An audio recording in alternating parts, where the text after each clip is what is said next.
Summer capital of the Philippines, honeymooners paradise, flower garden of the Philippines, city of eternal spring, city of pines, gateway to the Cordilleras, gateway to the wonders of the north, education center of the north, city in the sky. Ito ang Baguio City. Alam ba ninyo na ang Baguio ay naging isang syudad o city noong September 1, 1909? Sa panukala ni Dean C. Worcester, miyembro ng Philippine Commission of the United States, at dahil sa kagustuhan nila magkaroon ng isang metropolis sa kabundukan ng Benguet at upang magkaroon ng pahingahan o retreat haven ang mga opisyal at sundalong Amerikano, ang metropolis na ito ay inihalin tulad sa capital ng United States of America. Sa ngayon, ang Baguio City ay isa sa pinakapaboritong lugar ng domestic o foreign tourists dahil sa taglay nitong kakaibang kapaligiran at kalikasan. Nasa Baguio City rin ang maraming Benguet pines o Pinus insularis o mas kilala sa tawag na pine trees.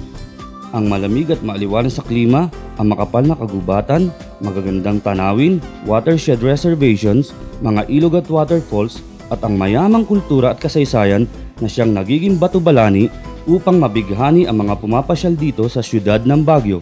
At ang isa sa pinaka-ingranding selebrasyon na ginagawa dito ay ang Panagbenga, ang Baguio Flower Festival. Flower Festival, enjoying it. It's been a very nice. The floats are beautiful. A lot of young people. Very crowded here. We're gonna enjoy ourselves. Ang Panagbenga ay hango sa salitang Kangkanay na ang ibig sabihin ay a season of blossoming, a time for flowering. Ito'y idinadaos tuwing buwan ng Pebrero kung kailan tagsibol ang iba't ibang uri ng halaman sa Baguio.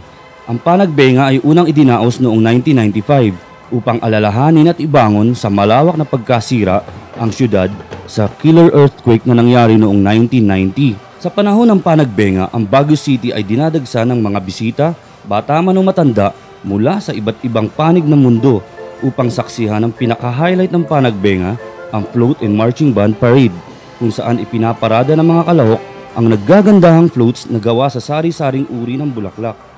Tinungo ng jeep ni Johnny ang Baguio upang saksihan ang 20 floats na sumali sa parade, na sinabayan na nakakaindak at nakakatayong balahibong tugtugin ng marching band at drum and lyre na nanggaling pa sa La Union, Pangasinan, Ilocos Norte, Bulacan, Laguna at Pasig City na ikinatuwa ng napakaraming manonood. Sa gabi naman, sinundan ng kasiyahan na nakakaaliw na fireworks display mula sa Burnham Lake na ikinamangha ng mga bisita. Tinatayang may 1 milyon ng bisita sa Baguio City sa panahon ng Panagbenga. Wow, ang dami! Kung kaya naman sumikip ang syudad dahil sa dami ng pumupunta dito sa panahon ng Panagbenga.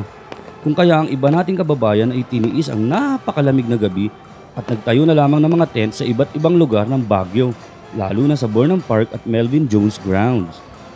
Ang Panagbenga Flower Festival ay isa lamang sa main attraction ng Baguio City.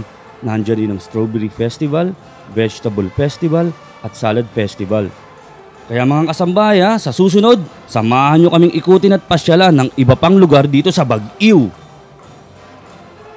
Unity towards the centenary, let 1,000 days bloom. Panagbenga 2000 Baguio City Flower Festival. Dito po yan sa jeep ni Johnny. Hanggang sa muling trip natin ha. Bye-bye!